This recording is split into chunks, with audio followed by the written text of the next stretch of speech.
유명한 심리학자 롤로 메이라고 하는 사람이 쓴 창조를 위한 용기라는 책이 있어요.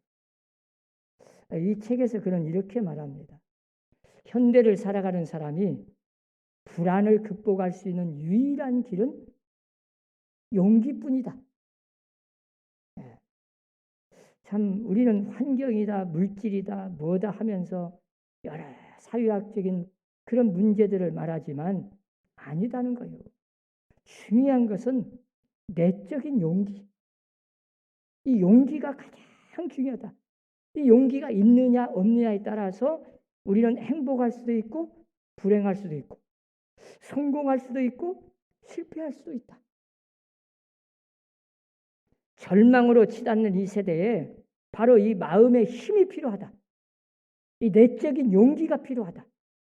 그런데 그 용기 중에 4가지 용기를 말했어요. 첫째는 신체적인 용기. 우리가 아무리 사람들이 무슨 일을 하고 싶어도 이 건강하지 못하면, 신체가 튼튼하지 못하면 아무것도 못해. 이 마음도 이 육신이 약해서 병이 들면 마음도 약해져. 그래서 가장 중요한 게 우리가 신체적인 용기인데 이 건강이 필요합니다. 그래도 오늘 우리가 한 해 동안 막 여러 가지 이 코로나 시대에도 그래도 이만큼 우리가 건강을 얻어서 이 자리에 나와서 예배를 드리든 집에서라도 예배를 드릴 수 있다는 것은 하나님의 은혜입니다. 이 엄청난 축복이요. 오늘 여러분 이렇게 교회에 나와서 또 집에서라도 예배를 드릴 수 있다는 거, 한 해를 지켜주셨다는 거, 건강을 지켜주셨다는 거, 하나님 앞에 감사하시기 바랍니다. 그리고 2번째는 도덕적 용기요. 이것은 악을 거절할 수 있는 용기가 필요해요. 간사한 사람들의 말에 휘둘리지 않는 그런 용기도 필요해요. 아주 사악한 사람들이 나를 막 칭찬해가지고 나를 넘어뜨리려고 할 때 거기에 넘어가지 않는 용기도 필요해요. 우리가 그러잖아요. 사탄은 언제나 우리를 부추깁니다. 죄를 지을 때도 막 잘한다고 칭찬해. 그러나 거기에 넘어가면 안 돼. 그게 내 마음속에 뭔가 하나님 앞에 부끄러움이 없어야 돼. 그럴 때 용기가 솟아나. 하늘을 우러러 부끄럽지 않고 도덕적으로 깨끗한 사람. 부단히 노력해야 돼. 이런 용기가 가장 중요하다는 거예요. 그리고 3번째는 사회학적 용기입니다. 자, 이것은 모든 위험으로부터 벗어날 수 있는 용기. 여러분, 사람들의 여론이 있어요. 세상 사람들의 평판이 있고, 요즘에 우리 기독교를 참 폄하하는 사람들 많잖아요. 어떻게든지 기독교를 무너뜨리려고 안티 기독교가 많이 생겼어요. 이럴 때 이런 데 휘둘리지 않아야 돼. 그런 것에 넘어가서도 안 되고 늘 우리가 반성하면서 하나님 앞에 정말 우리가 깨끗하게 사회적으로 누가 무슨 말을 해도 하나님의 말씀 앞에 진실하게 하나님 바라보고 끝까지 갈 수 있는 주님 말씀을 따라서 사는 그런 용기가 필요해요. 그게 신앙입니다. 사람들한테서 또 잘했다고 막 칭찬한다고 넘어가거나 누가 조금 비난했다고 거기에 그냥 휘둘려가지고 낙심을 해버리거나 이래서도 안 돼요. 우리가 이런 코로나 시대 때도 너무 방심해서도 안 되지만 낙심해서도 안 돼요. 언제나 용기 있게 최선을 다하고 하나님께 맡기고 우리가 하나님 말씀 따라 신앙생활 잘하면 오늘 세상 떠나도 우리는 천국 가는 거예요. 이런 믿음의 용기가 필요해요. 그런 자를 하나님이 지켜주시고 이 코로나를 또 이겨내는 거예요. 코로나를 막 무서워가지고 벌벌 떨면 오히려 코로나에 지는 거예요. 그렇다고 예방수칙 막 방역수칙도 안 지키고 그냥 방심하고 아무데나 하라는 게 아닙니다. 철저하게 우리가 할 일은 내가 할 수 있는 것은 이런 방역수칙을 잘 지켜야 해요. 노력해야 됩니다. 그러나 코로나를 두려워하지는 마라. 담대하게 철저하게 예방접종 잘 맞고 그런데 이 마지막 4번째가 중요합니다. 창조적 용기가 중요합니다. 이 책에서도 가장 중요한 용기를 말하는 거예요. 창조적 용기. 이게 무슨 말이냐? 과거로부터 벗어나는 용기를 말하는 거예요. 제가 언젠가 그 타임지에 한번 실린 것을 보니까 그 표지에 베트남을 그 발전상을 그 그림으로 그려놨어요. 베트남 어떤 아가씨가 오토바이를 타고 막 그 여름에, 거기는 다 더운 나라잖아요. 겨울이 없어요. 막 달려갑니다. 바람에 막 휘날리면서 그렇게 밝은 얼굴로 막. 그런데 거기 밑에 딱 글씨가 써 있어요. 결코 과거를 잊지 말라. 그러나 과거에 매이지는 말라. 딱 써놨어요. 여러분 지금 베트남 어떻게 따지면 미국 사람들 그렇게 미워해야 돼요. 그런데 미국과 얼마나 수교를 잘하고, 왜? 미국이 아니면 잘 살 수가 없어요. 미래가 보장이 안 됩니다. 그러니까 언제나 우리는 과거를 잊어서도 안 되지만 과거에 매여 있으면 한 발자국도 나아갈 수 없어요. 미래가 보장 안 돼. 미래에 대한 희망은 오직 과거에 매이지 않는 겁니다. 그 용기. 대부분 사람들이 실패하는 사람들을 보면 과거에 너무 매여가지고, 과거에 내가 뭐 옛날에 내가 우리 집에 금속아지 있었네, 옛날에 내가 뭐 권력이 이렇게 있었네, 내가 옛날에 이렇게 잘 살았네, 내가 옛날에 우리 집안이 양반이었네. 그거 아무 필요 없는 거예요. 좋은 일이든 나쁜 일이든 과거는 다 버려야 돼요. 그리고 앞에 미래를 바라봐야 돼요. 그리고 할 일을 찾아야죠. 그런 나라가 성장하고 잘 사는 나라 되고, 그런 개인이 성공하는 거예요. 어떤 사람들은 신앙생활 하는데도, 교회 다니는 사람도 막 몇십 년 전 어렸을 때 막 상처받은 거, 예? 몇십 년 전에 누구한테 그냥 충격받아가지고 그 상처받은 걸 아직도 계속 거기에 매여가지고, 그게 어떻게 발전을 하겠습니까? 우리 사람교회 성도들은 이제 과거 2021년도 이 코로나 막 지긋지긋하지요. 예. 참 경제적으로 정치적으로 여러 가지로 참 힘들었어요. 예. 또 막 미래에도 막 걱정을 해요. 그러나 여러분 과거 다 버리세요. 예. 지금 없던 일로 해서 버리세요. 이제 새해에는 하나님이 함께 하셔서 이 모든 일을 다 극복하고 승리하고 신앙생활 회복하고 그리고 하나님의 축복을 회복하는 우리 서남교회가 될 수 있기를 바랍니다. 아직도 과거에 매여서 허우적거리면 한 발자국도 걸어갈 수 없어요. 그래서 오늘 본문에서 말씀한 내용은 이렇습니다. 우리가 잘 아는 대로 소돔과 고모라가 멸망했잖아요. 그리고 오늘의 이 사해 바다가 되어버렸어요. 우리가 성지순례 가보면 그 사해 바다 다 갑니다. 참 비참해요. 그게 소돔과 고모라가 멸망한 곳 보여주는 거예요. 증거로. 네? 여러분 소돔과 고모라를 왜 멸망했습니까? 왜 하나님이 심판하셨어요? 경제가 어려워서 그랬습니까? 뭐 정치가 잘못돼서 망했어요? 자원이 부족했습니까? 아니잖아요. 오직 죄 때문에 망한 겁니다. 세상에 가난해서 망한 나라는 없어요. 망했다면 다 죄 때문입니다. 역사를 주관하시는 하나님이 지금까지 수천 년의 역사를 잘 보면 간단해요. 하나님의 심판은 언제나 죄 때문에 오는 거예요. 어느 개인이 망했다 하더라도 그 개인조차도 지식이 없어서 망하거나 그런 게 아니에요. 그 속에 악이 있었어요. 죄가 있었습니다. 그 죄 때문에 망한 거예요. 본질적으로 소돔과 고모라가 망한 것은 죄 때문이다. 그런데 소돔과 고모라는 얼마나 풍요로운 땅이었습니까? 성경에 표현된 대로 여호와의 동산같이 되었더라. 에덴 동산처럼 풍요롭고 아름다운 곳. 참 정말 풍요로운 땅이었는데 죄 때문에 타락하고 그 죄로 인해서 망했잖아요. 자세히 들여다보면 사실은 거기에 의인 10명이 없어서 망한 겁니다. 예. 물론 맞아요. 죄 때문에 망했는데 하나님은 어차피 죄로 인해서 심판을 내릴 때 주인에게는 관심이 없어요. 그 속에 심판 속에서도 하나님은 의인을 찾고 계셔. 그래서 소돔과 고모라는 우리가 창세기 28장에 보면 간단해요. 죄가 가득 차가지고 하나님의 심판을 내려고 하는데 의인이 없어서 망한 거예요. 아브라함이 그 말씀을 듣고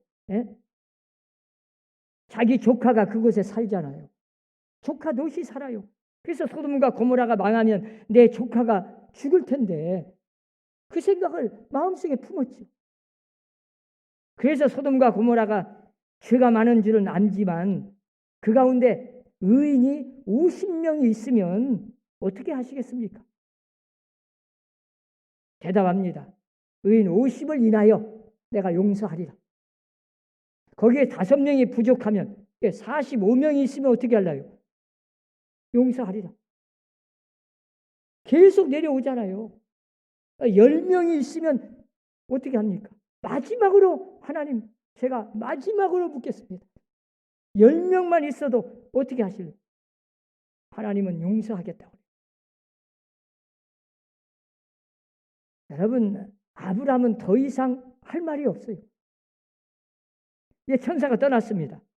여러분 소돔과 고모라가 망한 것은 죄 때문이 아니에요. 하나님께서 찾으시는 의인 10명이 없었어요.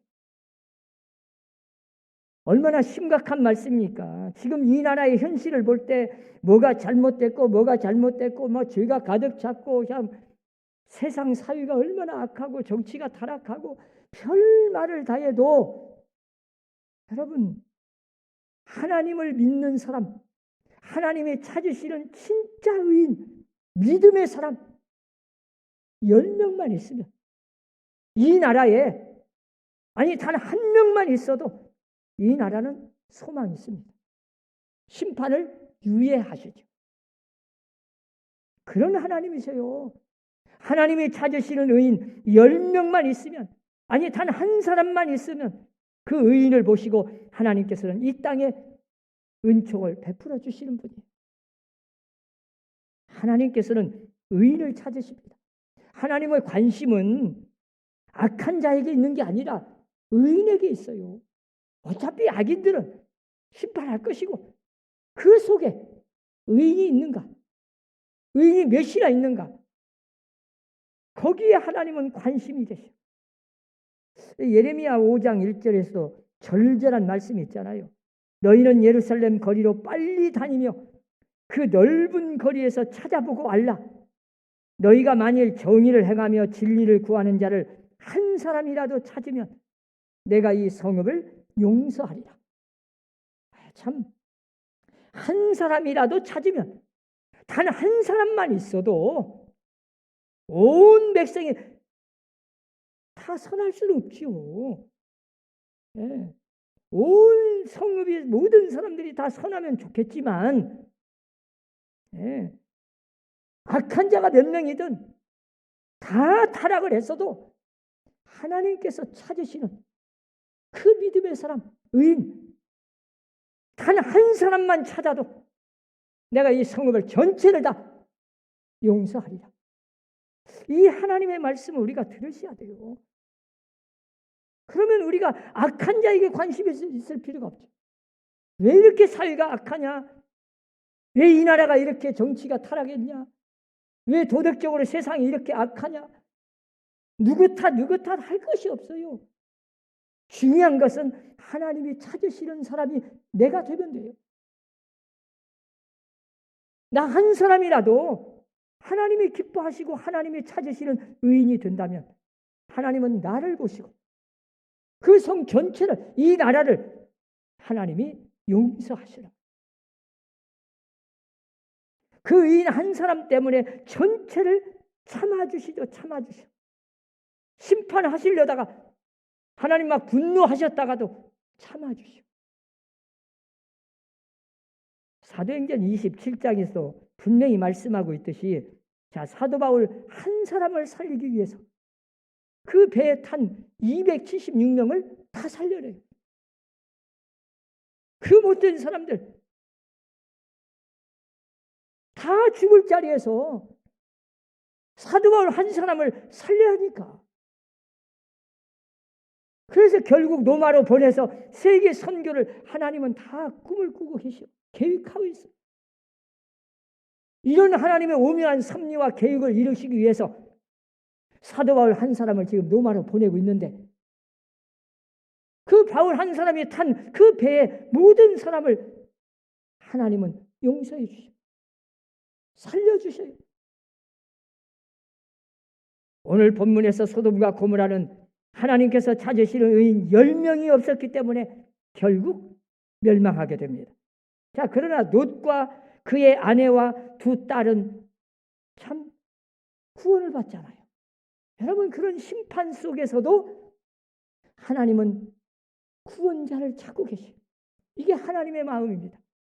아무리 세상이 타락하고 멸망 직전에 가서도 하나님은 구원자를 찾고 계셔요. 그 구원자가 여러분이 되시기를 바랍니다. 다른 거 없어요. 이 성경의 맥락을 자세히 읽어보면요, 롯은 의인이 아니에요. 왜냐하면 그도 소돔과 고모라에서 오래 살다 보니까 그냥 소돔 사람이 되어버렸어요. 네? 우리가 성경을 잘 읽어보세요.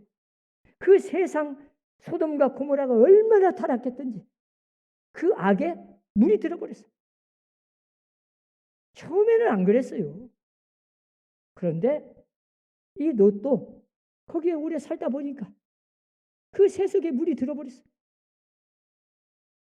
그 가치관, 그 생활 풍습, 생활 양식, 모든 생활 태도, 생각, 모든 게 다 물이 들어버렸어요. 우리가 성경에 보면 한 번은 그 성 사람들이 다 롯의 집 앞에 모여들었어요. 그리고는 막 대문을 두드립니다. 당신의 집에 와 있는 손님을 빨리 우리 앞으로 끌어내라. 우리가 상관하겠노라. 죽이겠다 그 말이요. 그때 롯이 뭐라고 말합니까? 나한테 시집까지 아니한 두 딸이 있는데 그들을 내어줄 테니까 손님에게는 손을 대지 말라.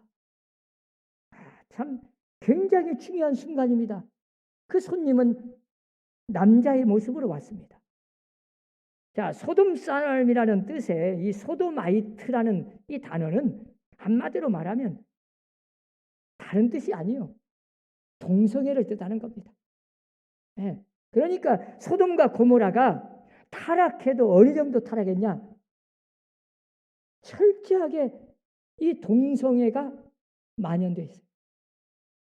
지금 우리나라도 이 동성애 문제로 차별금지법 만드느라고 참 이 나라가 망하는 가장 징조의 시작이 이 동성애입니다. 그렇게 중요한 거요. 이런 걸 우리 정치적으로 세상에서는 압니까? 그래서 우리 기독교에서는 철저하게 이 동성애를 막고자 하는 거예요. 차별금지법. 좋아요. 인권. 당연히 차별해서 안 되죠. 그걸 반대하는 게 아닌데 그 속에 무엇이 숨어 있냐? 이 동성애를 허락하는 거예요.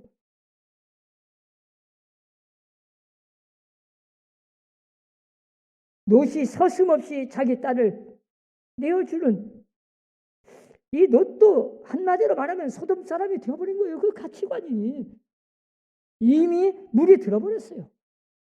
그렇게 롯도 타락했다.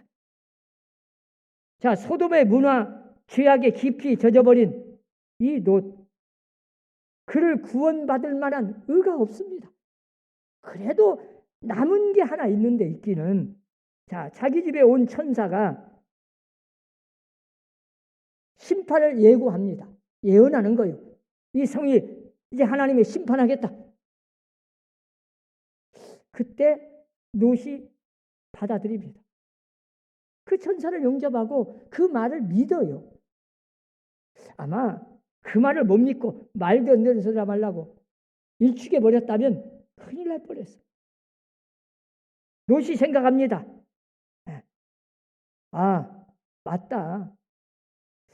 내가 봐도 이 소돔 고모라가 죄악이 너무 만연하고 도저히 살아날 가망이 없구나. 이제 드디어 때가 왔구나. 자기가 생각해도 양심은 있어. 천사가 빨리 떠나라고 말하니까 이제 이 성에 심판이 왔구나. 그 자기 사위한테도 이야기해 주잖아요. 분명히 하나님의 심판이 임할 것을 하나님의 예언의 말씀을 그대로 믿고 인정하는 거예요. 예, 떠나겠습니다. 맞습니다. 내가 봐도 이 성은 타락했습니다. 더 이상 이제 때가 드디어 하나님의 심판의 때가 왔습니다. 이 한 가지 조그마한 믿음은 그래도 있었죠. 창세기 19장 29절에 보면 하나님께서 아브라함을 생각하사, 그래요. 이 조카 롯은 아브라함 때문에 구원받은 거예요. 아브라함을 생각해서. 하나님이 아브라함 마음을 왜 모르겠어요? 그 성을 멸망한다고 하니까 그곳에 자기 조카가 살아요. 롯이. 그러니까 막 어떻게든지 차마 내 조카가 사는데 내 조카를 좀 살려주세요. 그 말은 못하고 의인 50명이 있으면 어쩌겠습니까? 막 하다가 나중에는 10명까지 내려와. 그 말이 다 알고 보면 자기 조카 가족 살리려고 하라고. 하나님이 그 마음 왜 모르겠어요? 다 알죠. 그래서 결국은 이 조카 롯을 아브라함을 생각해서 아브라함의 믿음으로 그 조카 롯을 구원하는 거예요. 이렇게 여러분 한 사람의 믿음, 아브라함의 믿음을 보시고 그 조카까지 친척까지 구원하시는 하나님의 자비를 생각해 보세요. 아무리 세상이 타락해도 하나님이 찾으시는 믿음의 사람, 나 한 사람의 믿음만 제대로 있다면 나를 통해서 내 가족이, 우리 교회가, 이 나라가 살 수가 있어요. 이것이 성경에 나타난 하나님의 메시지예요. 그런데 보세요. 믿음이 너무 약하다 보니까 자, 조카 롯과 그 가족들이 알기는 알아. 떠나기는 떠나야겠어. 천사의 말을 믿기는 믿었어요. 떠나야지. 그런데 망설여. 막 지체. 왜 그러겠어? 결단력이 없는 거예요.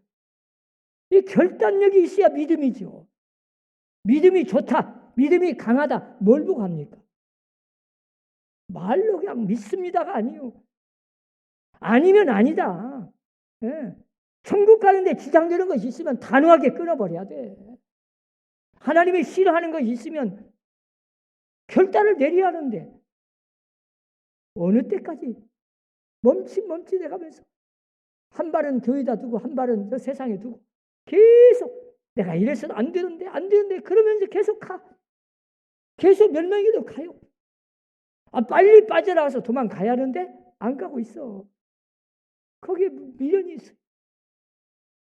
이게 롯이 태도를 취한 거예요.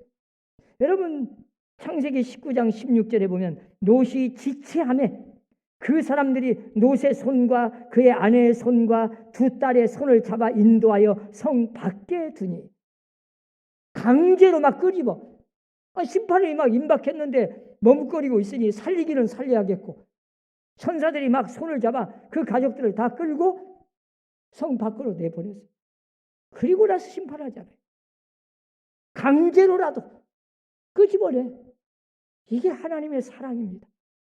때로는 내가 못 끌으니까 하나님이 강제적으로 나를 끊게도 하시고 나를 구원하시는 하나님의 사랑을 여러분 감사하세요. 내 힘으로 여기까지 온 게 아니에요. 다 하나님이 나를 때로는 강제로라도 나를 이끌어서 오늘 이렇게 교회에 나오고 또 집에서라도 예배를 드릴 수 있도록 믿음을 지켜주신 거예요. 이렇게 구원을 받고 가면서 자 롯의 아내를 보세요. 무슨 미련이 남았는지 거기에 두고 온 거. 오늘 본문의 마지막 때 일어날 징조를 말씀하잖아요. 예수님이 직접 말씀하신 거예요. 자, 심판날에 아니 지금 내가 죽느냐 사느냐인데 뭐 그까지 세상 그 두고 온 것이 그렇게 미련이 있어요. 참 이렇게 어리석은 거예요. 그 노새 아내는 천사의 경고를 듣고도 하나님의 그 경고의 말씀을 모르겠어요. 잊어버렸는지 그냥 한 귀로 듣고 한 귀로 흘러버렸는지. 하나님이 분명히 말씀했잖아요. 절대로 뒤를 돌아보지 말라고. 그런데 뒤를 돌아봤어요. 그래서 결국은 노새 아내가 구원받지 못하고 소금 기둥이 되어버리잖아요. 자, 여러분 오늘 본문을 말씀을 잘 보세요. 노새 철을 기억하라.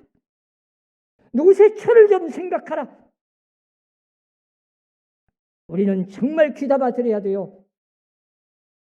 앞으로 어떤 일이 있어도 내가 천국 가는데 지장되는 거 그거 미련 두지 마세요. 단호하게 끊어버리세요. 내가 신앙생활 하는데 내가 하나님 말씀을 순종하고 복을 받는 일에 아직도 지장되고 걸림돌이 있다면 버리세요. 뒤를 돌아보지 마세요. 그것 쳐다보고 그것 하나 얻겠다고 그러다가 내 생명이 죽는 거예요. 전쟁터에서 지금 막 총알이 날라오는데 뭐 물건 하나 더 가져가겠다고 하다가 죽지요. 무엇이 중요한지 무엇이 가치 있는지를 모르니까. 사랑하는 우리 서남교회 성도들은 이제 새해에는 정말 무엇이 우선이고 무엇이 중요하고 이제 과거 뒤를 돌아보지 마시고 앞만 보고 주님만 바라보고 하나님 말씀 따라서 하나님의 경고의 말씀을 귀담아 듣고 언제나 주의 말씀에 순종해서 꼭 새해에는 신앙을 회복하고 하나님의 축복을 받는 새해가 될 수 있기를 주의 이름으로 축원합니다. 기도합시다. 하나님 아버지, 나 같은 주인을 구원시켜 주시고 이 악한 세상에서도 끝까지 믿음을 지켜주심을 감사합니다. 아무리 생각해도 우리의 믿음이 너무 연약하고 구원받을 만한 믿음이 부족합니다. 그러나 우리 하나님께서 저희들을 불쌍히 여기시고 강권적으로 붙잡아 주셔서 여기까지 인도해 주심을 감사합니다. 이제 오직 주님만 바라보고 이제 새해 정말 하나님이 기뻐하시는 하나님이 원하시는 믿음 생활을 통해서 예배를 회복하고 기도를 회복하고 기도로 승리하는 성도들이 다 되게 하여 주옵소서. 예수님 이름으로 기도하옵나이다. 아멘.